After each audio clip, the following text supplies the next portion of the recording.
ด่วนในขณะที่เกมการเมืองกำลังฮ้อนระอุทั่วโลกโดยเฉพาะในประเทศอาเซียนของพวกเราก็เช่นเดียวกันในเมื่อสหรัฐอเมริกาได้ประกาศเนาะหยุดบ่ให้วีซ่าบ่ออกวีซ่าให้ทั้งลาวไทยกัมพูชาพม่าเหล่านี้เป็นต้นหลายชาติก็ละหองละแหงกับอเมริกาแต่ว่า2 มื้อที่ผ่านมานี่นกเล็กยักษ์ใหญ่เครื่องบินทางการทหารใหญ่ที่สุดของอเมริกาได้บินเจิดแอนลงมาที่สนามบินนครปากเซเฮ็ดให้หลายชาติทั้งประชาชนลาวทั้งประเทศเพื่อนบ้านงงไปตามๆกันอเมริกาเข้ามาลาวเพื่ออย่างทักทายสบายดี FC แฟนคลับทุกทานพบพ่อกันคลิปนี้ไปติดตามการเคลื่อนไหวทางด้านการทหารระหว่างลาวและต่างชาติหลายคนอาจจะบ่เข้าใจและก็จะสงสัยเหตุใดเครื่องบินเนาะ USA Air Force ซึ่งเป็นเครื่องบินทางการทหารใหญ่ที่สุดของอเมริกาได้แลนดิ้งลงมาจอดที่สนามเมืองปากเซมันเหมาะเจาะเหมาะบังเอิญหรือบ่ซึ่งช่วงนี้ลาวกำลังกะเกี่ยมจะเฉลิมฉลองเนาะวันสร้างตั้งกองทัพประชาชนลาวครบรอบ77 ปีที่ผ่านมานี่อาทิตย์2 อาทิตย์ก็เฮาจะเห็นยนต์เนาะเครื่องบินขนส่งทางการทหารของรัสเซียบินขึ้นบินลงแล้วก็มีบางครั้งก็เป็นทั้งจีนมาบินขึ้นบินลงอยู่ในประเทศลาวเฮาเป็นเรื่องปกติเป็นขาประจำอยู่แล้วแต่ดนจะมีเครื่องบินจากสหรัฐอเมริกามาลงครั้งหนึ่งมันก็เลยเฮ็ดให้ต่างชาติจับตาเบิงจับตามองว่ามันจะมีอย่างเกิดขึ้นเซอร์ไพรส์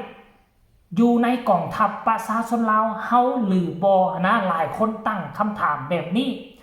ก่อนจะไปเว้าและลงลึกให้ทุกคนไปเบิ่งภาพบรรยากาศเนาะเครื่องบินยักษ์ใหญ่แลนดิ้นลงที่สนามบินปากเซส้มคลิปนี้แล้วจังมาพ่อและวิเคราะห์กันต่อไปในช่วงหลัง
ซองเลยนะไปซอง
บ่ทุกคนเครื่องบินใหญ่ๆแบบนี้เฮาก็จะเห็น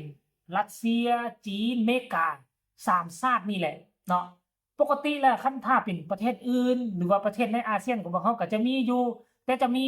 เครื่องจักรเบื้องละหน่วยเท่านั้นแต่อันนี้เป็นเครื่องจักรเบื้องละ2หน่วยซึ่งเป็นเครื่องบินที่ใหญ่ที่สุดก็ว่าได้อยู่ในกองทัพเนาะท่านผู้ชม FC แฟนคลับเอ้ยถือว่าเป็นลำใหญ่เด้แต่ว่าลำใหญ่ที่สุดในโลกน่าจะอยู่ในยูเครนตอนยุคโซเวียตเป็นผู้สร้างแต่เกิดสงครามระหว่าง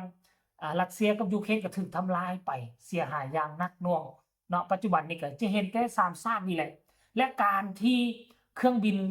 เครื่องบินอเมริกาได้มาแลนดิ้งลงที่สนามบินปากเซกอะเป้าหมายหลักๆนี่บ่ได้มาเสื่อมสายสัมพันธ์ระหว่างทหารได้เฮากับอเมริกานี่ก็ทางด้านการทหารก็คนละร่วมกันอยู่แล้ว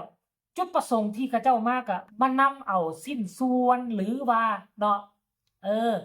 หรือว่าน่าจะเป็นกระดูกเนาะของ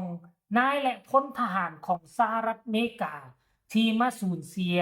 เนาะที่มาสูญหายตั้งแต่ปางสงครามพู้นแหละซึ่งเหตุการณ์นี้มันเกิดขึ้นเป็นประจำอยู่แล้วอาจจะปีละเทื่อ 2-3 ปีเทื่อนึงเนาะเขาก็จะส่งทีมงานของเขาเจ้ามาค้นคว้าวิเคราะห์วิจัยเนาะเอาเท่ากระดูกมาค้นคว้าเบิ่งมาวิเคราะห์เบิ่งตรงกับรายชื่อผู้ใดทหารคนใดแล้วก็จะรวบรวมเอาไว้พอได้10หรือ20คนเนาะแล้วก็จะขนไปที่อเมริกาไปมอบให้ครอบครัวเนาะไปเฮ็ดพิธีทางทางนั่นเขาแหละทางผู้ทรงเนาะเขาบ่ได้เฮ็ดคือเฮาเด้เฮาเอิ้นว่าเฮ็ดพิธีทางพุทธศาสนาทางเขาก็เฮ็ดพิธีตามรูปแบบของประเทศเขานั่นแหละอันนี้คือประเด็นหลักๆอันนี้คือเป้าหมายหลักๆที่เห็นยนต์ขนส่งทางการทหารของสหรัฐอเมริกามาลงหลายคนก็บ่ต้องตื่นตระหนกตกใจเด้อท่านผู้ชมบ่เกิดอีหยังขึ้นดอกเพราะว่าหลายคนก็ย้านเด้คันเห็นเครื่องบินยักษ์ใหญ่แบบนี้ไปลงเขตใดเขตนั้นมักมีปัญหาว่าซันเดย์คือเราเห็นเวเนซุเอลาล่าสุดเนาะแล้วก็หลายชาติแต่ว่ามาทางอาเซียนของพวกเฮาก็บ่มีหยังเกิดขึ้นเขาก็มานำเอาเศษส่วนเก่าจากสงครามที่เขาเจ้ามาสร้างเอาไว้เอากลับคืนไปบ้านเขาซื่อๆเด้อเอาคลิปนี้ก็ฝากฟังเอาไว้ส่ำนี้แหละ FC แฟนคลับฝากกดไลค์กดแชร์แล้วจะบ่พลาดคลิปเรื่องราวข้อมูลข่าวสารที่มันเกิดขึ้นอยู่ในบ้านเฮาแบบนี้อีกต่อไปสำหรับคลิปนี้ลาท่านผู้ชมไปก่อนสบายดี